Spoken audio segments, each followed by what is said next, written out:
అధినేతగా శ్రీ రామచంద్ర యాదవ్ గారికి మనందర కరతాళ ధ్వనుల మధ్య స్వాగతం పలుకుతూ తమ అమూల్యమైన ప్రసంగాన్ని అందించవలసిందిగా మనవి చేస్తున్నాం.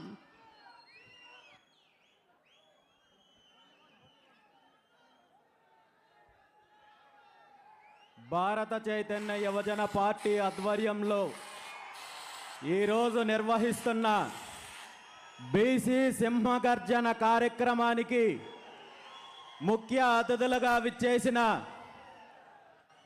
పెద్దలు, బీసీల ఆరాధ్య దైవమైనటువంటి బీపీ మండల్ గారి మనమలు, బీసీల యొక్క హక్కుల కోసం, రిజర్వేషన్ల కోసం నిరంతరం పోరాటం చేస్తున్న Delhi university professor Shri BP Mandal గారికి తన రచనల ద్వారా, సినిమాల ద్వారా బహుజనుల్లో చైతన్యం తీసుకొని వచ్చి బహుజనులకు మంచి చేసే దిశగా అనేక పోరాటాలు చేస్తున్న డైరెక్టర్ ఎన్ శంకర్ గారికి, అదేవిధంగా భారత చైతన్య యువజన పార్టీ నాయకులకు, కార్యకర్తలకు, అభిమానులకు, ఈ కార్యక్రమానికి అతిథులుగా విచ్చేసిన ఎంతోమంది బీసీ పెద్దలకు, బహుజన నాయకులకు, మరీ ముఖ్యంగా బీసీ సింహగర్జన పిలుపునకు స్పందించి రాయలసీమ రోషంతో, పల్నాడు పౌరుషంతో, కోస్తా కసితో, ఉత్తరాంధ్ర ఉప్పెనల పోరాటాల పురిటిగడ్డ తెలంగాణ నుండి ఉప్పెనలా ఎగసిపడుతూ ఇక్కడికి విచ్చేసిన నా అన్నదమ్ములకు, అక్క చెల్లెలకు, నా బీసీ కుటుంబ సభ్యులకు ప్రతి ఒక్కరికి పేరు పేరున హృదయపూర్వకంగా నమస్కారాలు తెలియజేస్తున్నాను.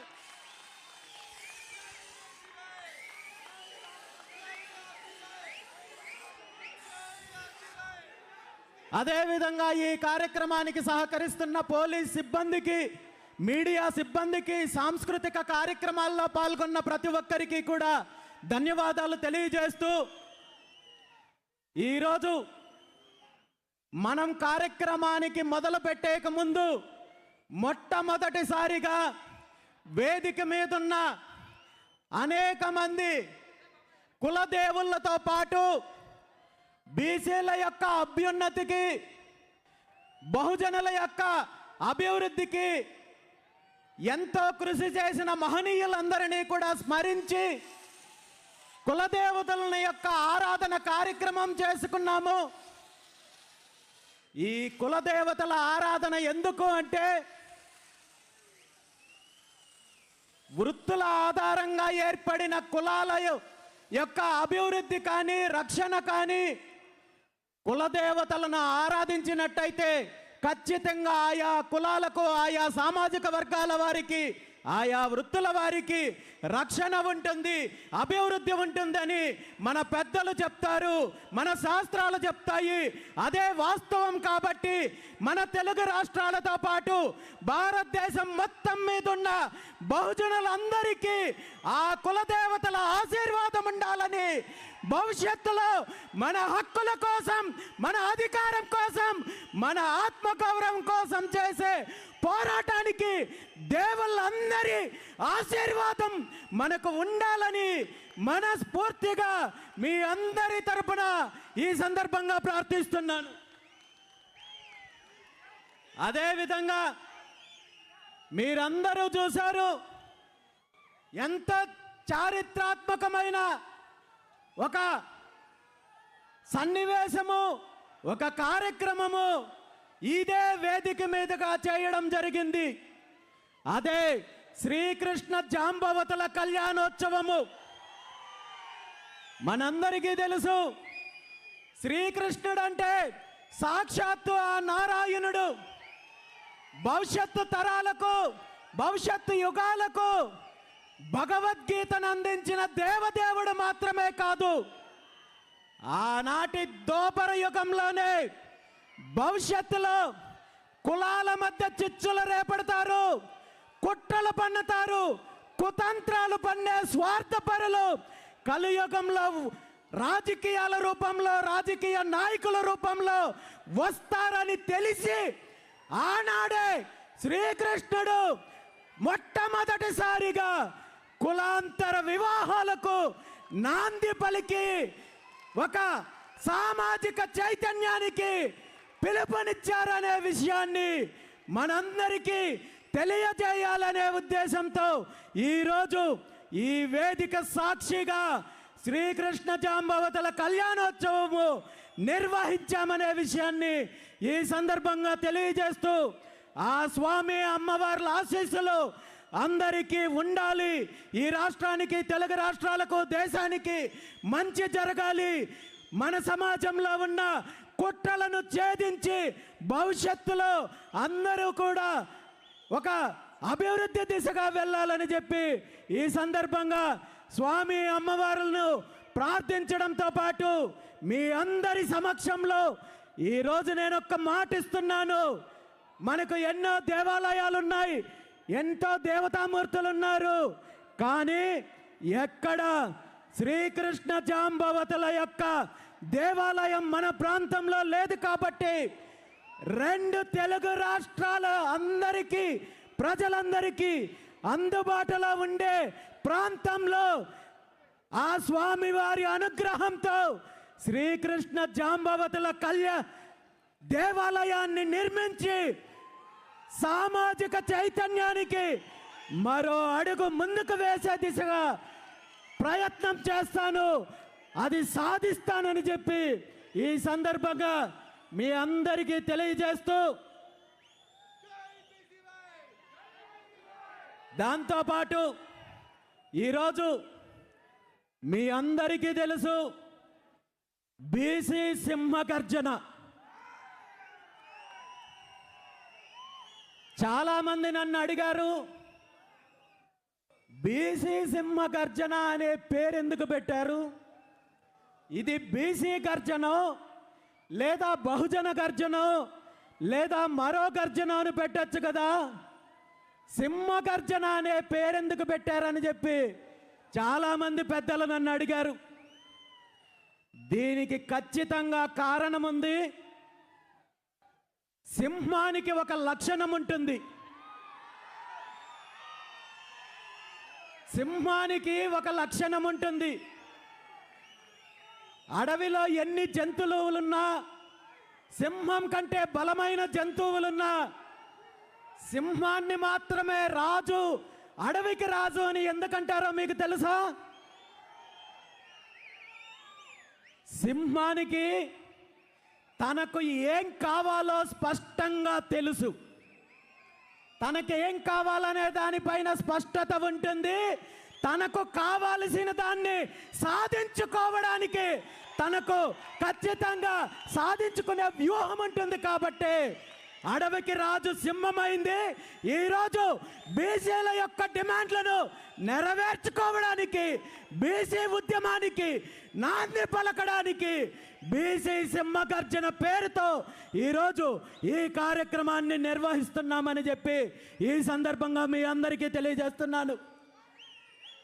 గత సంవత్సరం 2025 డిసెంబర్ 11వ తేదీన విజయవాడలో బీసీ మహాసదస్సు పేరుతో ఈ తెలుగు రాష్ట్రాల్లో ఉన్న బీసీల యొక్క సమస్యల పైన, బీసీల యొక్క డిమాండ్ల పైన అనేక మంది పెద్దలు, సంఘాలను ఆహ్వానించి చర్చించిన తర్వాత 5 ప్రధాన డిమాండ్లను నెరవేర్చుకోవడానికి భవిష్యత్తు ప్రణాళిక ప్రకటిస్తూ ఆనాడు ఈ బీసీ సింహగర్జన కార్యక్రమం గురించి, బహిరంగ సభ గురించి ప్రకటించడం జరిగింది.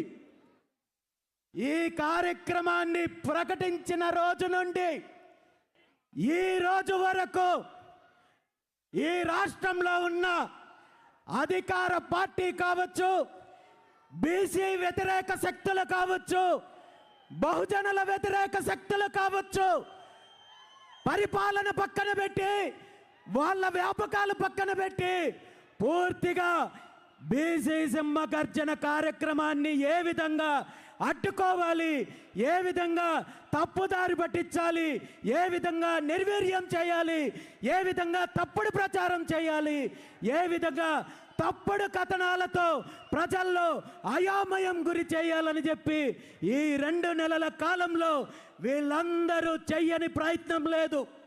చివరికి ప్రభుత్వము పోలీస్ డిపార్ట్మెంట్ అడ్డం పెట్టుకొని ఈ కార్యక్రమానికి అనేక కుంటి సాకులు చెప్తూ పర్మిషన్ నిరాకరించే విధంగా ఒత్తిడి తీసుకొని వస్తే చిట్ట చివరి ప్రయత్నంగా ఈ రాష్ట్రంలో ప్రజాస్వామ్యాన్ని నిలబెట్టడానికి, భారత రాజ్యాంగాన్ని కాపాడడానికి ఉన్న ఒకే ఒక్క ఆయుధము గౌరవ హైకోర్టుని సంప్రదిస్తే హైకోర్టు వారు శాంతియుతంగా ప్రజాస్వామ్యబద్ధంగా జరిగే ఈ కార్యక్రమాన్ని అడ్డుకునే హక్కు మీ ప్రభుత్వానికి లేదని చెప్పి అనుమతి ఇవ్వడం వల్లే ఈరోజు ఈ కార్యక్రమాన్ని మనం చేసుకోగలుగుతున్నాము.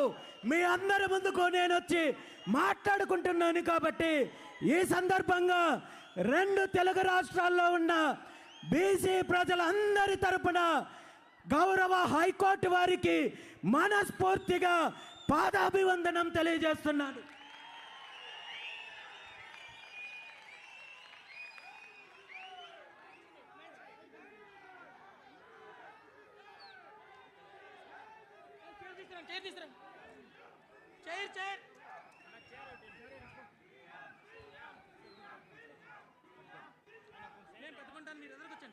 మీ అందరి సమక్షంలో గౌరవ హైకోర్టు ఇచ్చిన ఈ అవకాశం కృతజ్ఞతగా పూలమాల సమర్పించే కార్యక్రమాన్ని కూడా చేస్తున్నానని చెప్పి తెలియజేస్తున్నాను.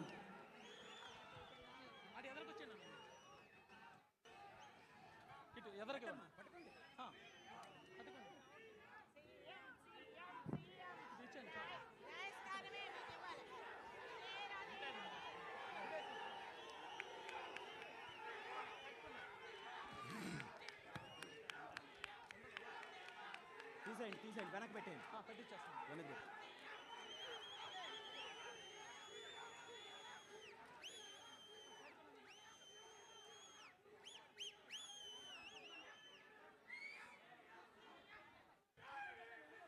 ఈరోజు మనం అసలు ఈ బీసీ సింహగర్జన కార్యక్రమాన్ని ఎందుకు నిర్వహిస్తున్నాం? ఈ కార్యక్రమము నా వ్యక్తిగతమైన అజెండా కాదు, కేవలం పార్టీకి సంబంధించిన అజెండా కాదు, రాజకీయ అజెండా అంతకన్నా కాదు. దశాబ్దాల కాలం నుండి మన సమాజంలో 155% పైగా ఉన్న బీసీల యొక్క హక్కులను, డిమాండ్లను సాధించడం కోసము, మన ఆత్మగౌరవం కోసము, మన అధికారం కోసము చేసే ఉద్యమానికి నాంది పలుకుతూ ఈరోజు బీసీ సింహగర్జన కార్యక్రమాన్ని నిర్వహిస్తున్నాం. పెద్దలు మహనీయులు గురజాడ అప్పారావు గారు ఒక మాట అన్నారు, దేశమంటే మట్టి కాదోయ్, దేశమంటే మనసులోయ్ అని అన్నారు ఆనాడు. కానీ ఈరోజు నిజంగా మన తెలుగు రాష్ట్రాల్లో అధిక జనాభా ఉన్న సామాజిక వర్గాలకు కానీ, అదేవిధంగా సమాజంలో అందరికీ సరైన న్యాయం జరుగుతోందా? ఆర్థికంగా కానీ, సామాజికంగా కానీ, రాజకీయంగా కానీ, హక్కుల పరంగా కానీ, అభివృద్ధి పరంగా కానీ, నిధుల కేటాయింపు పరంగా కానీ, పథకాల పరంగా కానీ, ప్రభుత్వాలు ఇచ్చే రాయితీల పరంగా కానీ మన రాష్ట్రంలో, మన తెలుగు రాష్ట్రాల్లో ఉన్న 155% పైగా ఉన్న బీసీలు అణచివేతకు గురవుతున్నారు, వంచనకు గురవుతున్నారు.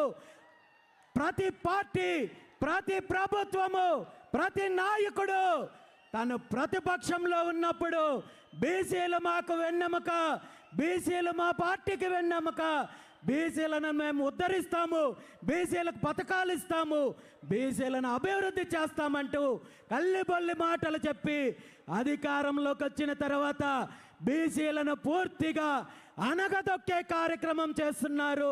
బీసీల యొక్క వృత్తులను దోచుకున్నారు, బీసీల యొక్క భూములు దోచుకున్నారు, బీసీల యొక్క అభివృద్ధిని అడ్డుకున్నారు తప్ప ఏ ఒక్క పార్టీ, ఏ ఒక్క నాయకుడు, ఏ ఒక్క ప్రభుత్వము బీసీల అభివృద్ధికి తోడ్పాటును అందించలేదనేది స్పష్టంగా ఈరోజు మనకు కనబడుతోంది. మనం చూస్తున్నాము ఈరోజు బీసీ సింహ గర్జన కార్యక్రమాన్ని అడ్డుకోవడానికి పెట్టిన శ్రద్ధలో 1% బీసీల అభివృద్ధి కోసం కేటాయించుంటే ఈరోజు మనందరము ఇలా రోడ్డు మీదకి వచ్చి ఇలా పోరాటం చేయాల్సిన దుస్థితి వచ్చిండేది కాదనే విషయాన్ని ఈ సందర్భంగా మీ అందరికీ తెలియజేస్తున్నాను. బీసీల మీద జరుగుతున్న దాడి, కుట్ర, వంచన కేవలం రాజకీయ పరమో, వ్యాపారంగానో, అభివృద్ధి పరంగానో మాత్రమే కాదు. మనందరం చూసినట్టయితే బీసీల మీద అణచివేత ధోరణి విద్యార్థి దశ నుండినే మొదలవుతోంది. దీనికి ప్రత్యక్ష ఉదాహరణ చెప్పాలంటే ఈరోజు ఆంధ్రప్రదేశ్ రాష్ట్రంలో సుమారు 1124 సాంఘిక సంక్షేమ హాస్టళ్ళు ఉన్నాయి.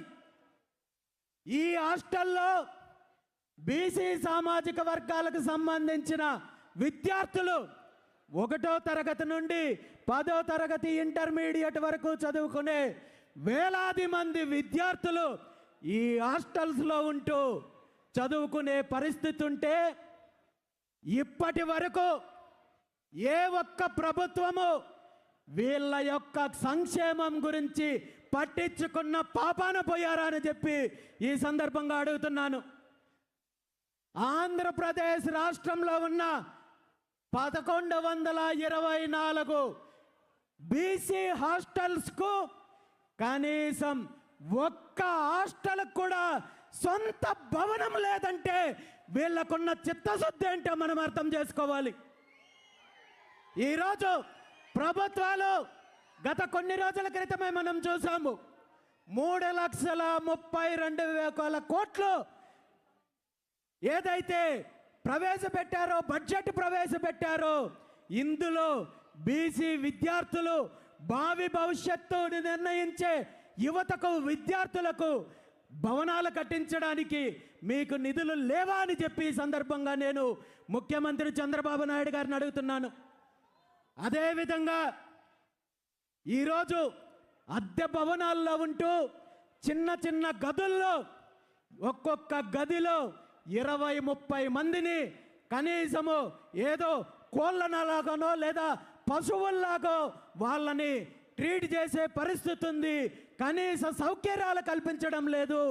కనీసము ఈ విద్యార్థులకు పౌష్టికాహారమైన అందిస్తున్నారా అంటే ఒక్కొక్క విద్యార్థికి ప్రభుత్వం అందిస్తున్న మెస్ ఛార్జెస్ ఎంతో మీకు తెలుసా? ఒక్క పూటకే ఎవరికైనా తెలుసా? మన బిడ్డలు, వేలాది మంది బిడ్డలు ఈరోజు బీసీ హాస్టల్స్లో చదువుకుంటున్నారు. వాళ్ళకు ప్రభుత్వము ఉచిత వసతి, ఆహార సౌకర్యం అందిస్తున్నారంటూ ప్రగల్భాలు పలికే ఈ ప్రభుత్వాలు, ఈ నాయకులు మన బిడ్డలకు అందించే ఆహారం విలువెంతో మీకు తెలుసా? ఒక్కో పూటకి కేవలం 13 రూపాయలు మాత్రమే అందిస్తున్నారు. 13 రూపాయలతో ఒక్క పూట భోజనం ఎక్కడైనా దొరుకుతుందా? ఈ 13 రూపాయల భోజనంలో కూడా కాంట్రాక్టర్ కమిషను, అధికారుల కమిషను, నాయకుల కమిషను ఇవన్నీ పోగా మన విద్యార్థులకు ఎంత మోతాదులో ఆహారాన్ని అందిస్తున్నారో, వాళ్ళకు పౌష్టికాహారం అందుతుందో అలాంటి ఆహారం తీసుకొని వాళ్ళ ఎదుగుదల ఎలా ఉంటుంది, వాళ్ళ మేధాశక్తి ఏ విధంగా ఎదుగుతుందో మనందరం కూడా గుర్తించాలి. ఈరోజు ముఖ్యమంత్రి చంద్రబాబు నాయుడు గారిని, విద్యాశాఖ మంత్రి నారా లోకేష్ నాయుడు గారిని ఒక్కటే అడుగుతున్నాను, మీ అందరి సమక్షంలో ఈ రాష్ట్రంలో ఉన్న బీసీలందరి తరపున ఒక్కటే అడుగుతున్నారు. మీకు కూడా ఒక అబ్బాయి ఉన్నాడు, ఒక కొడుకున్నాడు, చంద్రబాబు నాయుడు గారి మనమడున్నాడు. మీ మనమన్నే ఈ రాష్ట్రంలో ఉన్న 1124 హాస్టల్స్లో ఎక్కడైనా సరే ఒక్క హాస్టల్లో చేర్పించి వారం రోజులు, కేవలం వారం రోజులు మీ మనమన్ని ఈ హాస్టల్లో పెడితే వారం రోజుల తర్వాత మీ మనమడు మీ దగ్గరకు వచ్చి, తాతయ్య ఈ హాస్టల్లో వసతి సదుపాయం చాలా అద్భుతంగా ఉంది, ఆహారం చాలా అద్భుతంగా ఉంది అని మీకు చెప్పినట్టయితే దీనిపైన మీరు ఎటువంటి చర్యలు తీసుకోవద్దు, మీకు సన్మానం చేస్తాము అని ఈ సందర్భంగా తెలియజేస్తూ, అలా కాదు అంటే ఇప్పటికైనా కళ్ళు తెరిచి ఏ వేల మంది విద్యార్థులు భవిష్యత్తును నిర్ణయించే సాంఘిక సంక్షేమ హాస్టళ్లను వెంటనే సొంత భవనాలు నిర్మించాలి. వీళ్ళ మెస్ ఛార్జెస్, వీళ్ళ సౌకర్యాలను వెంటనే సమీక్షించి పరిస్థితులను మెరుగుపరచాలని చెప్పి ఈ సందర్భంగా ముఖ్యమంత్రి చంద్రబాబు నాయుడు గారికి, విద్యాశాఖ మంత్రి నారా లోకేష్ గారికి డిమాండ్ చేస్తున్నాను. అమ్మా నారా బ్రాహ్మణి గారు, మీరు నన్ను క్షమించాలి. నేను ఈ మాట ఎందుకన్నానంటే మీ బిడ్డను కష్టపెట్టాలో లేదా మీ బిడ్డని బాధ పెట్టాలో అని కాదు. వేలాది మంది మా బిడ్డల యొక్క కష్టము మీకు తెలియాలనే నేను చెప్తున్నాను తప్ప మీ బిడ్డను బాధ పెట్టాలని కాదు. ఇప్పటికైనా ముఖ్యమంత్రి గారు కళ్ళు తెరవాలని చెప్పి ఈ సందర్భంగా తెలియజేస్తున్నాను. పాఠశాల విద్య పూర్తి అయితే ఈ రాష్ట్రంలో విద్యా వ్యవస్థ ఎలా ఉందో మనకు తెలుసు. ఈరోజు బీసీ బిడ్డలు కార్పొరేట్ కాలేజీల్లో, కార్పొరేట్ సంస్థల్లో చదువుకునే పరిస్థితి లేనప్పుడు ప్రభుత్వ పాఠశాలల్లో, చిన్న చిన్న ప్రైవేటు కళాశాలల్లో, ప్రభుత్వ కళాశాలల్లో ఇంటర్మీడియట్, డిగ్రీ లాంటి కోర్సులు చేయడానికి జాయిన్ అవుతుంటే ఇక్కడ విద్యా ప్రమాణాలు సరిగా లేకపోవడము ఒక ఎత్తు అయితే, విద్యార్థులకు కావలసిన సౌకర్యాలు లేకపోవడం మరో ఎత్తు అయితే, అంతకంటే ప్రమాదకరమైన విషయం ఏమంటే ఈరోజు మన భావితరాల భవిష్యత్తు, దేశానికి వెన్నెముక యువత అని చెప్పుకునే మన యువత ఒక ప్రమాదకరమైన స్టేజ్కి వెళ్తున్నారు, ఒక విషపు వలయంలో చిక్కుకుంటున్నారు. అదే మారక ద్రవ్యాలు, డ్రగ్స్ ప్రపంచం ఈరోజు రాష్ట్రంలో ఎలా ఉంది అంటే, ఒకప్పుడు కేవలము సిటీలకు, పబ్బులకు పరిమితమైన డ్రగ్స్, గంజాయి, మారక ద్రవ్యాలు ఈరోజు ఆంధ్రప్రదేశ్ రాష్ట్రంలో విచ్చలవిడిగా చాక్లెట్లు, బిస్కెట్లు అమ్మినట్టు ప్రతి ప్రాంతంలోనూ అమ్ముతున్నారు. ప్రతి ప్రాంతంలోనూ గంజాయి లభిస్తోంది, డ్రగ్స్ లభిస్తోంది. వీటి వల్ల ముఖ్యంగా నష్టపోతున్నది వీటి యొక్క విషపు కోరల్లో చిక్కుకొని ఆరోగ్యాన్ని, జీవితాన్ని, భవిష్యత్తుని నాశనం చేసుకుంటున్నది మన బహుజన బిడ్డలనే విషయాన్ని ఈ సందర్భంగా తెలియజేస్తున్నాను. అధికారంలో ఉన్న వాళ్ళు వీళ్ళ బిడ్డలను ఇలాంటి పరిస్థితులు ఉన్నాయి కాబట్టి విదేశాల్లో చదివించుకుంటున్నారు, పక్క రాష్ట్రాలకు తీసుకెళ్లి చదువుకుంటున్నారు.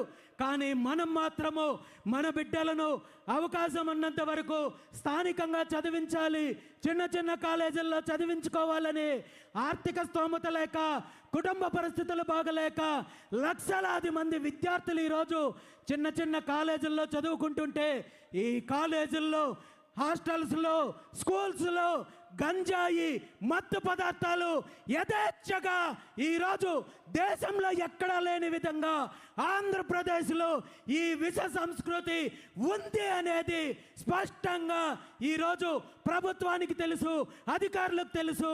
అయినప్పటికీ కూడా వీళ్ళ స్వార్థ రాజకీయాల కోసం, వీళ్ళు ఒక కుట్ర పన్ని వీళ్ళ అవినీతి కోసం, వీళ్ళ యొక్క దోపిడీ కోసం, ధనార్జన కోసం మన పిల్లల భవిష్యత్తుని, వీళ్ళ ఆరోగ్యాన్ని పణంగా పెడుతున్నారనే విషయాన్ని ఈరోజు రాష్ట్రంలో ఉన్న విద్యార్థులందరికీ తెలియజేస్తున్నాను.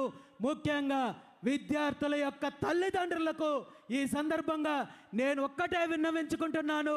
మీరు ఉద్యోగాల్లో ఉండొచ్చు, వ్యాపారాల్లో ఉండొచ్చు, కానీ మీ పిల్లల యొక్క పరిస్థితిని ఒక్కసారి గమనించండి అని చెప్పి ఈ సందర్భంగా రాష్ట్రంలో ఉన్న విద్యార్థుల యొక్క తల్లిదండ్రులందరినీ కోరుకుంటున్నాను. ఎందుకంటే ఈరోజు మారక ద్రవ్యాలు, డ్రగ్స్, అదేవిధంగా గంజాయి మత్తుకి బానిసలయ్యి పూర్తిగా ఆరోగ్యాన్ని చెడగొట్టుకుంటున్నారు.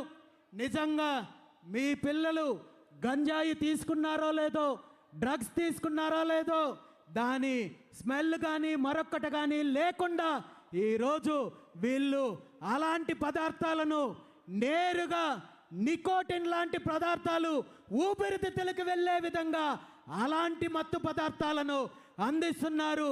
మీకు వాసన బట్టో ప్రవర్తన బట్టో తెలిసే అవకాశం లేదు, కానీ ఈ విషపు వలయంలో మీ పిల్లలు చిక్కుకున్నట్టయితే ఖచ్చితంగా ఒక 10 సంవత్సరాలు దాటిన తర్వాత ఈ రాష్ట్రానికి సంబంధించిన యువత పూర్తిగా heart complaints, lungs complaints, liver complaints, ఈ విధంగా ఆరోగ్యాన్ని చెడగొట్టడంతో పాటు పూర్తిగా వాళ్ళ భవిష్యత్తు నాశనం అవుతుంది. కాబట్టి ఇప్పటికైనా ఇది ప్రభుత్వం ఏదో కట్టడి చేస్తుంది, చంద్రబాబు నాయుడు గారు ముఖ్యమంత్రి మరొకరు దీని మీద చర్యలు తీసుకుంటారనే నమ్మకం నాకైతే లేదు. కానీ విద్యార్థుల తల్లిదండ్రులు మాత్రము జాగ్రత్తగా ఉండాలి.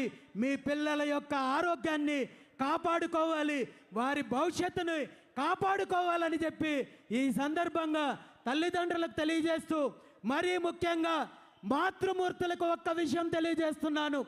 మామూలుగా పిల్లలంటే కేవలము ఆడబిడ్డల సంరక్షణ, వాళ్ళ రక్షణ మీదున్న శ్రద్ధ మగ పిల్లల పైన పెట్టాల్సిన పని లేదు అనే ఆలోచన ఉంటుంది. ఈ ఆలోచన కరెక్ట్ కాదు. ఆడబిడ్డలకి ఎంత ప్రమాదం ఉందో మగ బిడ్డల యొక్క భవిష్యత్తుకి, వారి ఆరోగ్యానికి అంతకంటే ఎక్కువ ప్రమాదం ఉంది. కాబట్టి మాతృమూర్తులు మీ కొడుకులు ఏం చేస్తున్నారు, ఎక్కడ తిరుగుతున్నారు అనే విషయాన్ని గమనించాలి. ఈ వీళ్లకు మీరు మాట్లాడండి, మీరు ధైర్యాన్ని నింపండి, మీరు నిజాయితీగా పెంచండి. అదేవిధంగా ప్రతి తల్లి కూడా ఒక జిదియాబాయాగా, ప్రతి బిడ్డని ఒక ఛత్రపతి శివాజీ లాగా ఒక వీరుడిగా తయారు చేయండి తప్ప ఈ డ్రగ్స్ బానిసానికో లేదా ఇలాంటి విషపు ప్రపంచంలో మీ పిల్లలు ఉన్నట్టయితే బయటకు తీసుకొచ్చే ప్రయత్నం చేయండి. ఇందులో కూడా మన బహుజన బిడ్డలే ఎక్కువ ఉన్నారనే విషయాన్ని మనం గుర్తించాలి, జాగ్రత్త పడాల్సిన అవసరం ఉంది. లేదంటే మన యొక్క యువత భవిష్యత్తులో పూర్తిగా నాశనమయ్యే అవకాశం ఉంది. అదే వీళ్ళు కోరుకుంటున్నారు. ఎందుకంటే మన పిల్లలు చదువుకొని చైతన్యం వచ్చి రేపు సమాజంలో జరిగే అన్యాయం పైన, వీళ్ళ దోపిడీ పైన ఎదురు తిరిగితే వీళ్ళ అరాచకానికి, వీళ్ళ దోపిడీకి అంతం వచ్చే రోజు వస్తుంది. కాబట్టి ఈరోజు ఈ డ్రగ్స్ వ్యాపారం ద్వారా, మారక ద్రవ్యాల ద్వారా మన యువతని చెడగొట్టే ప్రయత్నం చేస్తున్నారు. కాబట్టి దీని మీద ప్రతి ఒక్కరూ కూడా అలర్ట్గా ఉండాలని చెప్పి తెలియజేస్తూ, ఈ సందర్భంగా ముఖ్యమంత్రి చంద్రబాబు నాయుడు గారిని ఒక్కటే డిమాండ్ చేస్తున్నాను. నిజంగా మీకు చిత్తశుద్ధి ఉంటే, మీకు యువతను ఈ మత్తు నుండి, ఈ మారక ద్రవ్యాల నుండి కాపాడాలనే ఆలోచన 1% ఉన్నా ఇప్పటికైనా దీని మీద ప్రత్యేక ఎంక్వైరీ వేయండి. రాష్ట్రంలో జరుగుతున్న డ్రగ్స్ వ్యాపారాన్ని అరికట్టండి. లేదంటే మీ రాజకీయ లబ్ధి కోసమో, మీ వ్యాపారాల కోసమో, మీ అవినీతి కోసమో డ్రగ్స్ వ్యాపారాన్ని కొనసాగించినట్టయితే నేను క్షమించిన, బీసీ సమాజం క్షమించిన, ఈ రాష్ట్రం క్షమించిన భగవంతుడు నిన్ను, నీ కుటుంబాన్ని క్షమించడనే విషయాన్ని ఈ సందర్భంగా ముఖ్యమంత్రి చంద్రబాబు నాయుడు గారిని డిమాండ్ చేస్తున్నాను. విద్యార్థి దశలో ఇన్ని అడ్డంకులుంటే, ఇన్ని కుట్రలుంటే, ఇన్ని పోరాటాలు, ఇన్ని కుట్రలు జరుగుతుంటే మరి చదువు పూర్తయిన తర్వాత, విద్యాభ్యాసం పూర్తయిన తర్వాత బీసీలకు, బహుజనులకు వచ్చే అవకాశాలు ఎలా ఉన్నాయంటే, ఈరోజు ప్రభుత్వం పరంగా మనం చూస్తున్నాము. ప్రభుత్వ ఉద్యోగాలు ఎలా ఉన్నాయో మనం చూస్తున్నాము. ప్రభుత్వ ఉద్యోగాలు ఒకప్పుడు కొంతవరకు పారదర్శకంగా ఉన్నప్పటికీ ఈరోజు జరిగే ప్రభుత్వ నియామకాల్లో ఎక్కడ పారదర్శకత లేదు. వీళ్లకు కావాల్సిన వాళ్ళకి పైకి ఒక ప్రక్రియ చూపించి లోపల పూర్తిగా ఉద్యోగాలను అమ్ముకునే పరిస్థితి ఉంది తప్ప ఈ రాష్ట్రంలో చిత్తశుద్ధి, నిజాయితీ ఏమాత్రమో ఉద్యోగ నియామకాల్లో ఏ ప్రభుత్వానికి లేదనేది మనందరికీ తెలుసు. మరి ప్రైవేటు పరంగా వెళ్ళాలంటే, ప్రైవేటు సంస్థల్లో, ప్రైవేటు పరిశ్రమల్లో, ప్రైవేటు కంపెనీల్లో ఉద్యోగాలు కావాలంటే మరి రాష్ట్రంలో ప్రైవేటు సంబంధించిన సంస్థల్లో బీసీల వాటా ఎంత అనేది మనం తెలుసుకోవాలి. దళితుల వాటా ఎంత మనం తెలుసుకోవాలి. కనీసం ఈ రాష్ట్రంలో ప్రైవేట్ కంపెనీల్లో కావచ్చు, పరిశ్రమల్లో కావచ్చు 20% కూడా బీసీల వాటా లేదు. కాబట్టి బీసీలకు, బీసీ యువతకు, బహుజనుల యువతకు ఈరోజు ప్రైవేట్ కంపెనీల్లో ఉద్యోగాలు ఇచ్చే పరిస్థితి లేదు అనేది స్పష్టంగా ఈ సందర్భంగా తెలియజేస్తున్నాను. ఎందుకంటే మీకందరికీ ఒక చిన్న ఉదాహరణ చెప్తాను. తిరుపతి ప్రాంతంలో ఒక అమరరాజా అనే ఒక ఫ్యాక్టరీ ఉంటుంది, బ్యాటరీలు తయారు చేసే ఫ్యాక్టరీ. ఈ ఫ్యాక్టరీలో వేలాది మంది ఉద్యోగులు, కార్మికులు పనిచేస్తున్నారు. దురదృష్టం ఏంటంటే రాష్ట్రంలో ఫ్యాక్టరీలు, కంపెనీలు, ప్రాజెక్టులు ఉండడం మంచిదైనప్పటికీ కూడా ఈ ఫ్యాక్టరీలో పనిచేసే సుమారు 13,000 మంది ఉద్యోగుల్లో 90% మంది వాళ్ళ యొక్క సామాజిక వర్గం చెందిన వాళ్ళు ఉన్నారంటే మరి ఇందులో బీసీల వాటా ఎంత, దళితుల వాటా ఎంత, మిగిలిన సామాజిక వర్గాల వాటా ఎంత? ఇది కేవలం ఒక్క పరిశ్రమ, ఒక కంపెనీ, ఒక ఫ్యాక్టరీ కాదు. రాష్ట్రంలో ఉన్న అన్ని పరిశ్రమల్లో కూడా ఈ రెండు పార్టీలు వారికి చెందిన, వారి కుటుంబానికి సంబంధించి ఏవైతే కోటరీ వ్యవస్థ ఉందో వాళ్ళని నియమించుకుంటున్నారు, వాళ్ళకు ఉద్యోగాలు ఇస్తున్నారు తప్ప మన బీసీ బిడ్డలు, దళిత బిడ్డలు చిన్న ఉద్యోగాలు కావాలంటే పక్క రాష్ట్రాలకు పోవాల్సి వస్తుంది, పక్క దేశాలకు పోవాల్సి వస్తుంది. రాయలసీమ ప్రాంతంలో తీసుకుంటే సగం పైగా యువత బెంగళూరుకి వెళ్తున్నారు, చెన్నైకి వెళ్తున్నారు, కువైట్కి వెళ్తున్నారు. కోస్తా ప్రాంతం యువత తీసుకుంటే హైదరాబాద్ వెళ్తున్నారు, మరో ప్రాంతానికి వెళ్తున్నారు తప్ప మన రాష్ట్రంలో ఉద్యోగాలు రాకపోవడానికి ప్రధాన కారణము బీసీలు పరిశ్రమల పరంగా అభివృద్ధి లేదు. కాబట్టి ఈరోజు మనకు ఈ దుస్థితి వచ్చిందనే విషయాన్ని ఈ సందర్భంగా మనందరం గుర్తించాల్సిన అవసరం ఉంది. అదేవిధంగా బీసీలు ఎదుర్కొంటున్న ప్రధాన సమస్యల్లో తీసుకుంటే ఇప్పుడు ప్రభుత్వంలో ఉన్న ఉద్యోగుల యొక్క దుస్థితి ఎలా ఉందో కూడా మనం చర్చించుకోవాల్సిన అవసరం ఉంది. ప్రభుత్వ ఉద్యోగం చేస్తున్న బీసీ ఉద్యోగులు, బహుజన ఉద్యోగులు ఈరోజు ఒక రకమైన అభద్రతాభావంతో తన హక్కులను, డిమాండ్లను కనీసం ప్రభుత్వాన్ని నిలదీయడానికి కూడా భయపడే పరిస్థితి ఉంది. ఎందుకంటే నోరు విప్పితే ట్రాన్స్ఫర్లు చేస్తారేమో అని భయము, ఇంక్రిమెంట్లు కట్ చేస్తారేమో అని భయము, కారణాలు చూపించి సస్పెండ్ చేస్తారేమో అని భయము. ఉద్యమం చేస్తే తన జీవితాన్ని, తన కుటుంబము రోడ్డు మీదకి వస్తుందనే భయంతో ఈరోజు బీసీ ఉద్యోగస్తులు అనేక డిమాండ్లు, న్యాయపరమైన డిమాండ్లు ఉన్నప్పటికీ కూడా నోరు మెదపలేని పరిస్థితి ఈరోజు బీసీ ఉద్యోగుల్లో ఉంది. మరి ఈ పార్టీలకు సంబంధించి ఈ పార్టీల కొమ్ము కాసే ఉద్యోగులైతే ఎన్ని లీవులైనా పెట్టుకోవచ్చు, ఏమైనా చేయొచ్చు, రాజకీయాలు చేయొచ్చు, ఎన్నికల ప్రచారాలు చేయొచ్చు, ఏ ఒక్కరూ మాట్లాడే పరిస్థితి ఉండదు. కానీ బీసీ ఉద్యోగస్తులు మాత్రము కనీసము వారి కుటుంబాలకు సంబంధించిన, బంధువులకు సంబంధించిన శుభకార్యాల్లో పాల్గొనాలంటే కూడా భయపడే పరిస్థితి ఈరోజు ఈ రాష్ట్రంలో ఉంది. ఈ సందర్భంగా రాష్ట్రంలో ఉన్న బీసీ ఉద్యోగులందరికీ కూడా నేను ఒక్కటే తెలియజేస్తున్నాను, మీ హక్కుల కోసం, మీ డిమాండ్ల కోసం, న్యాయపరమైన డిమాండ్లు ఏవైతే ఉన్నాయో వాటికి మీరు పోరాటానికి సిద్ధమైతే మీకు అండగా నేనుంటాను, బీసీవై పార్టీ ఉంటుందని చెప్పి ఈ సందర్భంగా మీ అందరికీ మాటిస్తున్నాను. అదేవిధంగా ఈరోజు ఇంకా సామాజికంగా ఈ రాష్ట్రంలో బీసీల పరిస్థితి ఎలా ఉందో మనం చూడొచ్చు.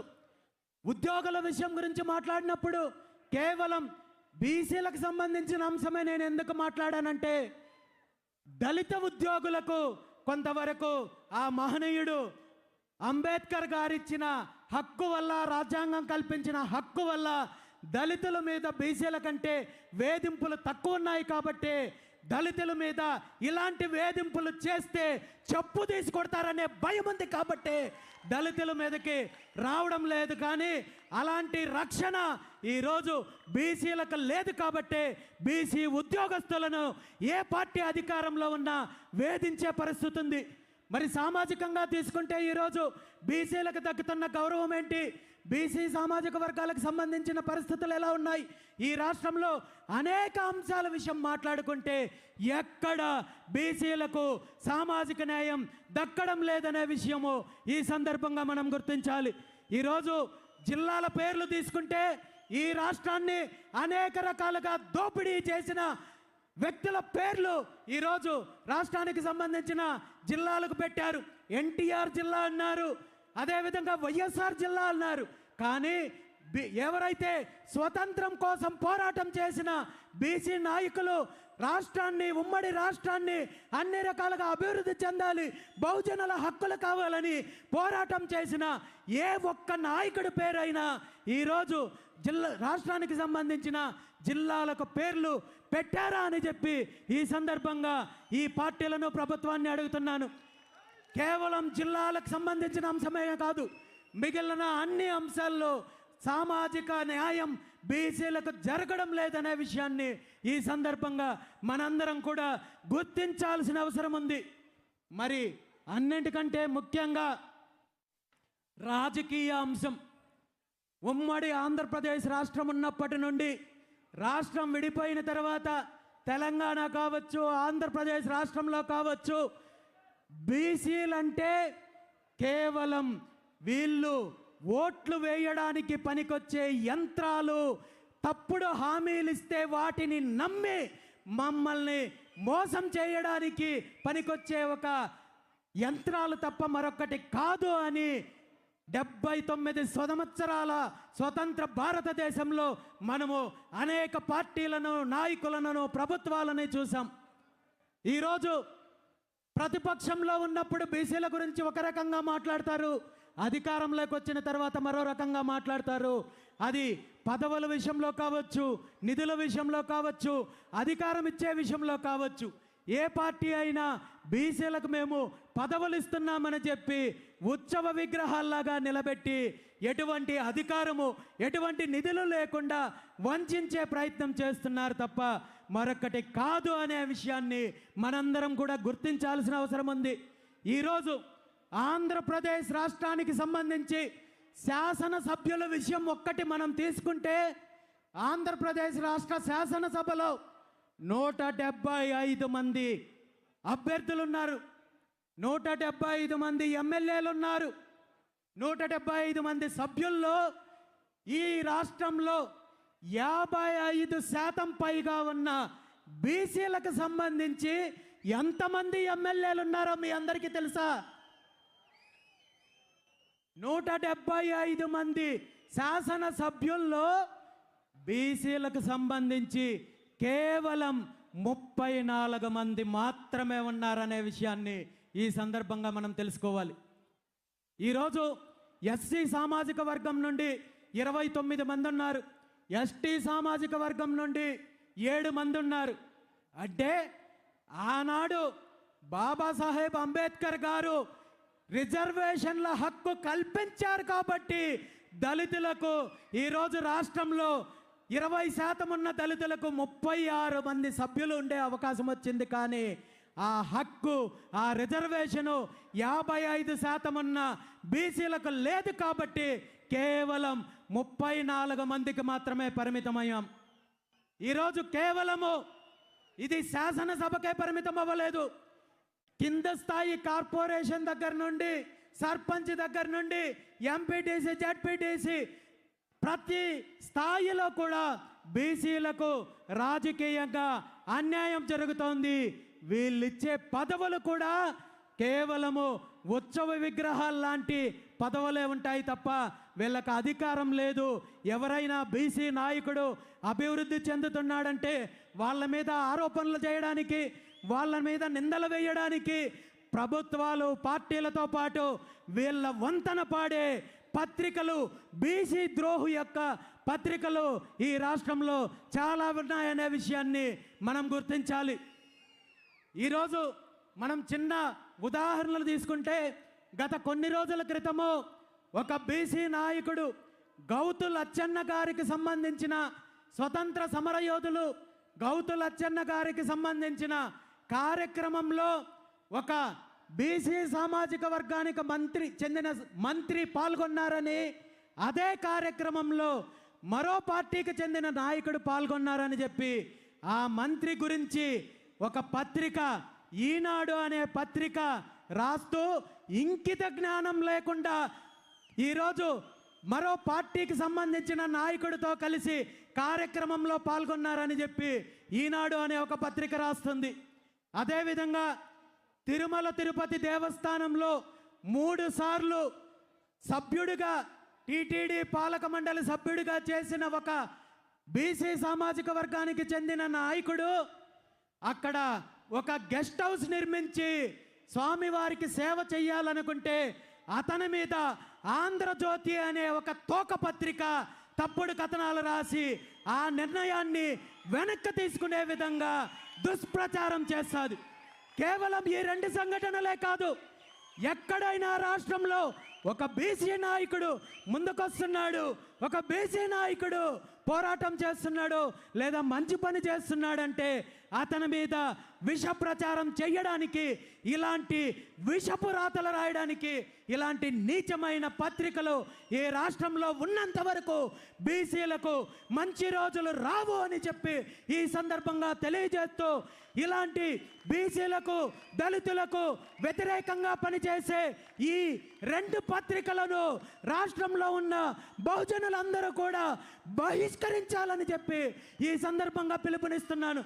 ఎందుకంటే ఈ దోపిడీ పార్టీలకు, ఈ కుటుంబ పార్టీలకు మద్దతు ఇచ్చే ఇలాంటి విషపు పత్రికలు ఉన్నంత వరకు మన డిమాండ్లు, మన యొక్క చైతన్యము ముందుకు వెళ్ళలేం. కాబట్టి ఈ 2 పత్రికలను, ఈ 2 సంస్థలను నిషేధించాలి, బహిష్కరించాలని చెప్పి ఈ సందర్భంగా బీసీ సమాజానికి పిలుపునిస్తున్నాను.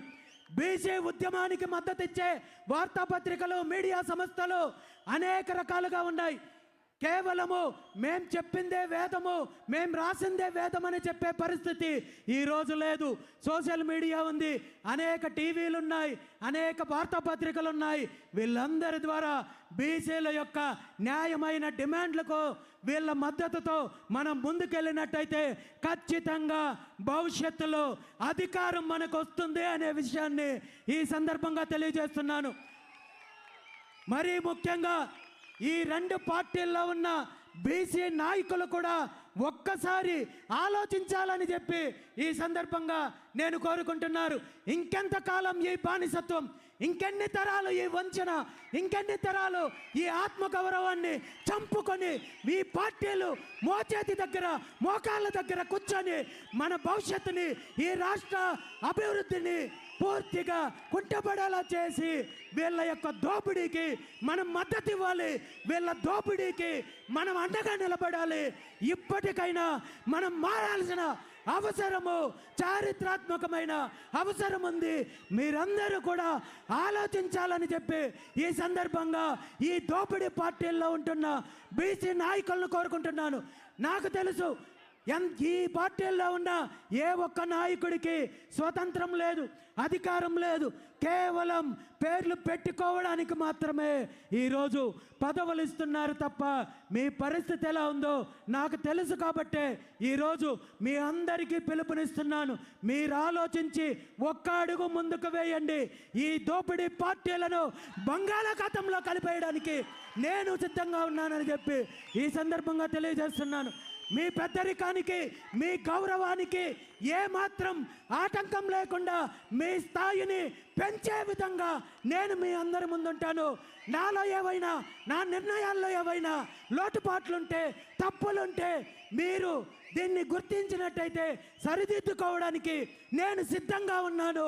ఈ రెండు తెలుగు రాష్ట్రాల్లో ఉన్న బీసీ నాయకత్వము ఒక్కతాటిపైకి రావాల్సిన చారిత్రాత్మకమైన అవసరం ఉందని చెప్పి ఈ సందర్భంగా తెలియజేస్తూ, ఖచ్చితంగా భవిష్యత్తులో బీసీలకు రాజ్యాధికారం వచ్చేంత వరకు ఆంధ్రప్రదేశ్ రాష్ట్ర ముఖ్యమంత్రి పదవి దగ్గర నుండి, తెలంగాణ రాష్ట్ర ముఖ్యమంత్రి పదవి దగ్గర నుండి అన్ని స్థాయిల్లో బీసీలకు నిజమైన అధికారం రావడానికి మిగిలిన అన్ని వర్గాలతో కలిపి, దళితులతో కలిపి, కాపులతో కలిపి, వైశ్యులు, బ్రాహ్మణులు, అన్ని సామాజిక వర్గాలు, ఈ 2-3 పార్టీలు ఏవైతే దోపిడీ పార్టీలు ఉన్నాయో వీళ్ళ బాధితులే. కాబట్టి మనమందరము కూడా ఏకమవ్వాల్సిన చారిత్రాత్మకమైన అవసరము ఇప్పుడు వచ్చిందని చెప్పి ఈ సందర్భంగా మీ అందరికీ పిలుపునిస్తున్నాను. ఎందుకంటే ఈ పార్టీల వల్ల, వీళ్ళ దోపిడీ వల్ల, వీళ్ళ వంచనకి గురవుతున్నది ప్రధానంగా బీసీలు అయినప్పటికీ కూడా మిగిలిన సామాజిక వర్గాలను కూడా వీళ్ళు ఇలాగే వాడుకుంటున్నారు. దళితులకు ఆ మహనీయుడు ఇచ్చిన రిజర్వేషన్ల వల్ల వీళ్ళు పదవులు ఇస్తున్నారు. కానీ అదే లేకుండా ఉంటే ఈరోజు మంత్రి పదవులో, ఎమ్మెల్యే పదవులో, ఎంపీ పదవులో కాదు, కనీసము వార్డు మెంబర్గా కూడా ఈ దోపిడీ పార్టీలు అవకాశము ఇచ్చిండేవి కాదు అనే విషయాన్ని ఈ రాష్ట్రంలో, తెలుగు రాష్ట్రాల్లో ఉన్న ఎస్టీ, ఎస్టీ సోదరులు, నాయకులు గుర్తించాలి. ఇప్పటి వరకు 79 సంవత్సరాల నుండి రిజర్వేషన్లు అనుభవిస్తున్నప్పటికీ కూడా దళితులను కేవలము వీళ్ళ చెప్పు చేతుల్లో పెట్టుకొని బానిసత్వంతో వాడుకుంటున్నారు తప్ప అధికారం లేదు, అభివృద్ధి లేదు. కాబట్టి దళితుల్లో చైతన్యం రావాల్సిన అవసరం ఉంది. ఈ ఉద్యమంలో కలిసి రావాల్సిన చారిత్రాత్మకమైన అవసరం ఉందని చెప్పి ఈ సందర్భంగా పిలుపునిస్తున్నాను. దాంతోపాటు ఈరోజు సమాజంలో ఎక్కువ శాతం ఉన్న సామాజిక వర్గాల్లో కాపు సామాజిక వర్గం ఒకటనే విషయం మనందరికీ తెలుసు. కానీ బీసీలను, దళితులను ఏ విధంగా ఈ దోపిడీ పార్టీలు ఉపయోగించుకుంటున్నారో కాపులను కూడా అదే రకంగా పదవులో లేదంటే మరొక రకంగానో చూపించి ఎరవేసి వంచే ప్రయత్నం చేస్తున్నారు తప్ప కాపులకు అభివృద్ధి లేదు, అదేవిధంగా అధికారం లేదు, నిధులు లేదనే విషయాన్ని గుర్తించాల్సిన అవసరము కాపు సామాజిక వర్గానికి ఉంది. కాపు కొదమసింహం వంగవీటి రవణ నిజంగా ఈరోజు బ్రతికే ఉన్నింటే, వంగవీటి రంగా గారు బ్రతికే ఉన్నింటే ఈరోజు ఈ దోపిడీ పార్టీలను బంగాళాఖాతంలో కడపడానికి తను జెండా ఎత్తి, చెయ్యెత్తి ముందుకొచ్చిండేవాడని చెప్పి ఈ సందర్భంగా కాపు జాతి గుర్తించాల్సిన అవసరం ఉంది. దురదృష్టం ఏంటంటే అలాంటి మహనీయుణ్ణి నిర్దాక్షిణ్యంగా హత్య చేసిన ఈ దోపిడీ పార్టీలకు ఈరోజు మద్దతు ఇవ్వాల్సిన దుస్థితి కాపులకు వచ్చిందంటే కాపు సామాజిక వర్గం ఒక్కసారి కళ్ళు తెరవాల్సిన అవసరం ఉంది. మనకు కావాల్సింది బానిసత్వమా, అధికారమా అనేది తేల్చుకోవాల్సిన అవసరము కాపు సమాజానికి ఉందనే విషయాన్ని ఈ సందర్భంగా తెలియజేస్తూ, నిజంగా వంగవీటి రంగన్న ఆశయాలను కొనసాగించాలనుకుంటే మీరు ముందుకు రండి. ఈ దోపిడీ పార్టీలతో యుద్ధం చేద్దాము. వీళ్ళ యొక్క దోపిడీని, వీళ్ళ అరాచకాన్ని తరిమి కొడదాము. దానికి కలిసి పని చేయడానికి నేను సిద్ధంగా ఉన్నాను. మీరు సిద్ధమైతే ముందుకు రండి. నేను ముందుండి ఈ ఉద్యమాన్ని నడిపిస్తానని చెప్పి ఈ సందర్భంగా తెలియజేస్తున్నాను. ఉమ్మడి ఆంధ్రప్రదేశ్ రాష్ట్రం ఏర్పడడానికి ప్రధాన కారణమైన పొట్టి శ్రీరాములు గారి సామాజిక వర్గం, వైశ్య సామాజిక వర్గం ఈరోజు రాజకీయంగా ఏ స్థితిలో ఉంది? ఉత్తర భారతదేశంలో రాజకీయాలను శాసిస్తున్న బ్రాహ్మణ సామాజిక వర్గం ఈ రాష్ట్రంలో రాజకీయంగా ఆర్థికంగా ఏ పరిస్థితి ఉంది? ప్రతి ఒక్క సామాజిక వర్గము ఆలోచించాల్సిన అవసరము వచ్చింది. ఖచ్చితంగా ఈ దోపిడీ పార్టీల యొక్క పరిపాలన అరాచకము భవిష్యత్తులో కొనసాగితే ఈ రాష్ట్రంలో మనకు మిగిలేది చిల్లి గవ్వ కూడా ఉండదు, బిచ్చమెత్తుకునే పరిస్థితి కూడా ఉండదు.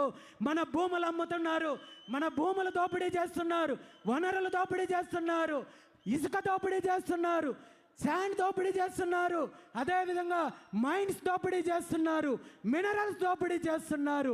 పూర్తిగా రాష్ట్రాన్ని దోచేసి మన పిల్లలకు భవిష్యత్తు తరాలకి వీళ్ళు చిప్పని అందించడానికి సిద్ధంగా ఉన్నారు, కుట్ర పన్నారు. కాబట్టి ఈరోజు ఈ రాష్ట్రంలో ఉన్న అన్ని సామాజిక వర్గాలు ఆలోచించి ముందడుగు వేయాల్సిన అవసరం ఉంది. 2 తెలుగు రాష్ట్రాల్లో రాజకీయ మార్పు రావాల్సిన అవసరం ఉంది. బహుజనులకు ఒక పక్క మన డిమాండ్లు, మన హక్కుల కోసం పోరాటం చేస్తూనే మరో పక్క అధికారం దిశగా అడుగులు ముందుకు వేయాల్సిన అవసరం ఉంది. దానికి నాయకత్వం వహించడానికి బీసీవై పార్టీ సిద్ధంగా ఉంది. వీళ్ళు ఎన్ని ఇబ్బందులు పెట్టినా, ఎన్ని ఆటంకాలు సృష్టించినా, ఎన్ని కేసులు పెట్టినా, ఎన్ని వేధింపులు పెట్టినా నా ప్రయాణం నా కంఠంలో ఊపిరున్నంత వరకు కొనసాగుతుంది తప్ప వీళ్ళ చిల్లర చేష్టలకు ఎక్కడ భయపడే పరిస్థితి లేదని ఈ సందర్భంగా మీ అందరికీ తెలియజేస్తూ ఈ ప్రయాణంలో ఈ ఉద్యమానికి నాంది పలుకుతూ మొట్టమొదటిసారిగా ఈరోజు ఈ బీసీ సింహగర్జన ద్వారా ప్రభుత్వానికి మనము మన హక్కులు, మన న్యాయపరమైన డిమాండ్లు సాధించడం కోసము 5 ముఖ్యమైన డిమాండ్లతో ఈరోజు బీసీ సింహగర్జన కార్యక్రమం ద్వారా మనం ఈ ఉద్యమానికి నాంది పలుకుతున్నామనే విషయాన్ని ఈ సందర్భంగా మీ అందరికీ తెలియజేస్తున్నాను.